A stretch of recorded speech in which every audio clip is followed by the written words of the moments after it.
What's up, basketball fans? Welcome to the Warriors Report. We have some more news to talk to you about regarding the Kevin Durant situation in Brooklyn, as well as the Toronto Raptors. Now, the Rap City Instagram page is posting this. Shout out to them. They always post some awesome and quickest Raptors updates, so definitely check them out. But they posted that Brooklyn is trying to land the biggest trade return ever for KD. That was being reported by Adrian Wojnarowski. And they also had some other news regarding the Nets won't trade KD to Toronto without getting Barnes. In return, Raptors will not give up Barnes up at any cost. And that was the Stein line. I'm assuming that's Mark Stein, which is quite interesting because obviously we heard some chatter about how the Raptors have already offered Scottie Barnes. I made a video. I got a lot of flake for that. And again, guys, I get it.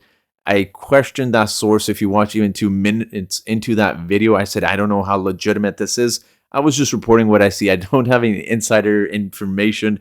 I got a lot of flake in the comment section, which is fine. I guess as a YouTuber, you're expected to take some of that, but just try to be respectful, guys. That's all I ask. But pretty interesting information regarding this. Not a surprise at all, given the fact that Raptors obviously view Scottie Barnes as a real potential that could turn into a superstar in the future, but also Masai Ujiri, who did not give up Pascal Siakam or OG Anunoby in any trade talks for Kawhi Leonard several years back. So obviously he knows talent when he sees it. But for today's video, I'm going to break all of this news down, as well as talk about some information that could potentially have the Suns removed from the KD trade talks altogether. So if you're ready to watch this video, guys, make sure to hit the like button.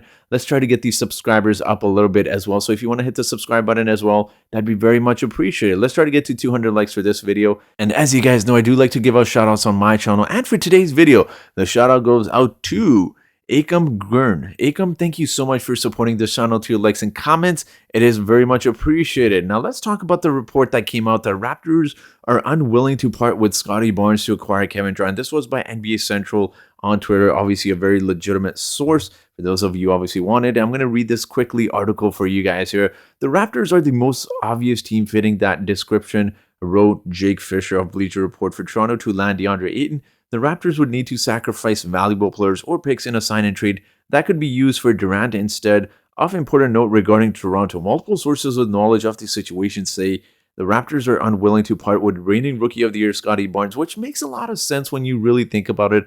Scottie Barnes is, 20 years old? You're going to trade him for Kevin Durant, and consider to the fact that he's making about $78 million. KD's making $40+ million. The salaries don't match. You're going to have to throw in another starter and several filler picks, as well as first-round picks, and I'm not a big fan of that. So obviously, it makes sense why the Raptors would not want to part with Scottie Barnes. He's got a bright future, but also some other news as well, which could potentially pull the Phoenix Suns out of the running for the Kevin Durant trade talks altogether. This was being reported by John Gambadro. I do apologize for the mispronunciation, who said, I do believe we are close to a resolution on DeAndre Ayton, maybe even by tomorrow. Again, this was tweeted July 6th. As I am recording this, it is July 7th. I'm recording this on the middle of the night. But he said Indiana has a cap space, and I've heard rumblings of them signing him to an offer sheet. I've also heard Toronto has some interest, but I do not know at what level. Again, I don't really see Toronto potentially signing Ayton. I could be completely wrong.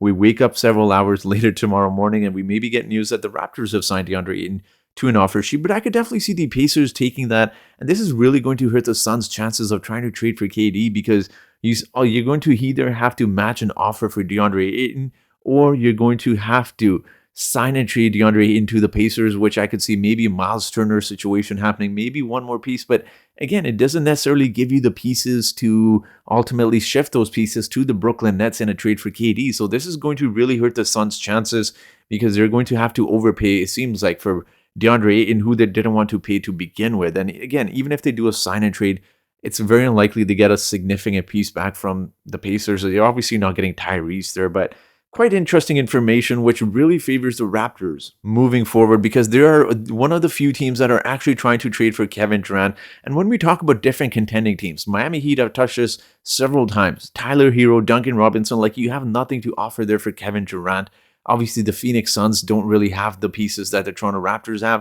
And you take a look at some of the contenders in the Eastern and Western Conference. He's not going to the Warriors. In the Eastern Conference, Boston Celtics just made the finals. They're not going to trade Jason Tatum or Jaylen Brown for, obviously, KD. They have the potential to, but they're not going to. And Milwaukee Bucks are very set there with Giannis, They got Drew Holiday, and of course, they have Chris Middleton as well, which makes the Raptors one of the most attractive teams. And the longer this drags on, this is going to be worse for the Brooklyn Nets and Kevin Durant. I want to touch this, guys, because I want to take a look at some stats. I know people really underestimate what the Raptors can offer. People around the NBA, fans don't get to see the Raptors play a lot, and I'm saying this as a Raptors fan. Even if they do not offer Scottie Barnes or Pascal, or even assume not even Fred VanVleet, you're going to have to include guys like Gary Trent Jr. and OG Anunoby, which some Raptors fans believe that is quite a bit to offer. I think that's a fair trade given what Kevin Durant is capable of.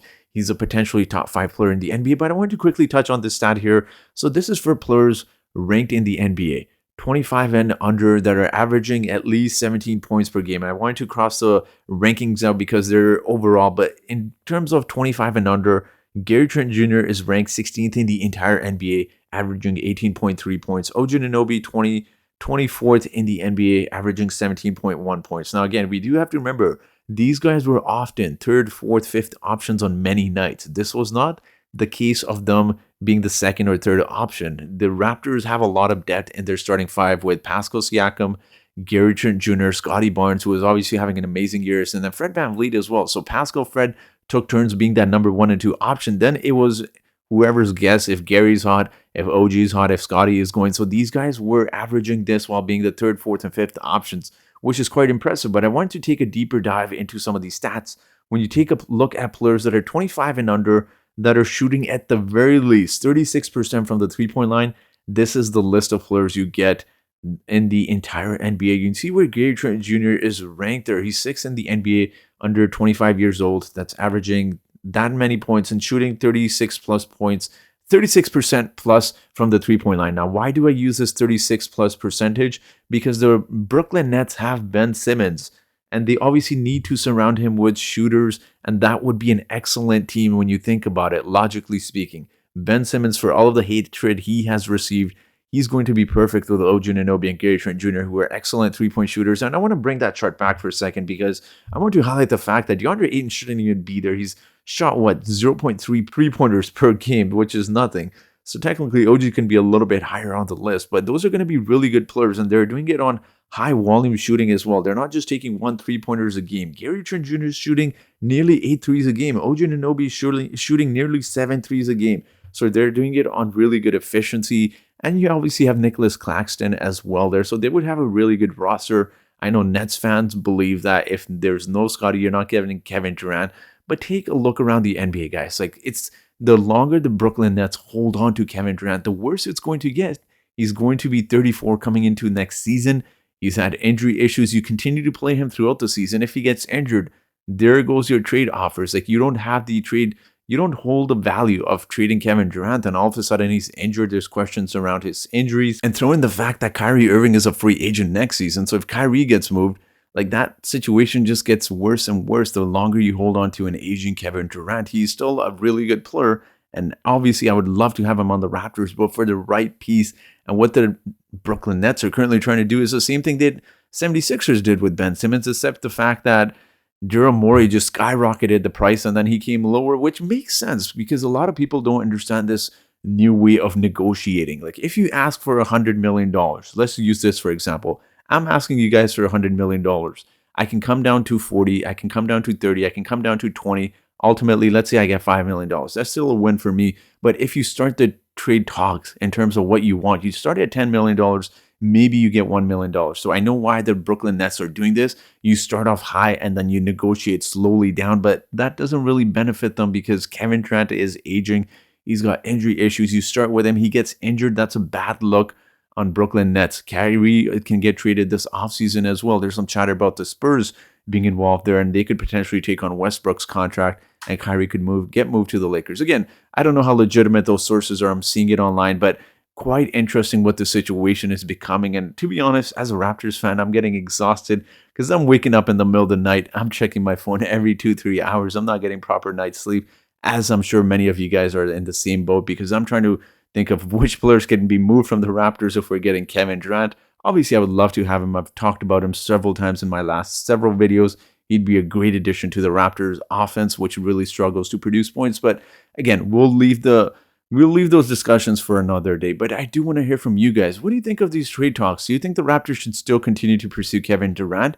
Do you think it's foolish for the Nets to continue to hold out on some of these offers, given the fact that not a lot of teams are pursuing Kevin Durant at the moment? Let me know your thoughts down in the comment section below. And I do have a trivia question for you today. And that trivia question is, in the 2000-2001 NBA season, which seems like such a long time ago now, which player led the league in points per game? Was it A, Kobe Bryant? Was it B, Allen Iverson? Was it C, Vince Carter? Or was it D, Shaquille O'Neal? So whoever answers this trivia question correctly first in the comment section gets a shout out in my next video. So I do want to hear from you guys. Let me know your thoughts in the comment section below, and that will be it for today's video, guys. So thank you so much for watching, and I hope you guys have yourselves a great day.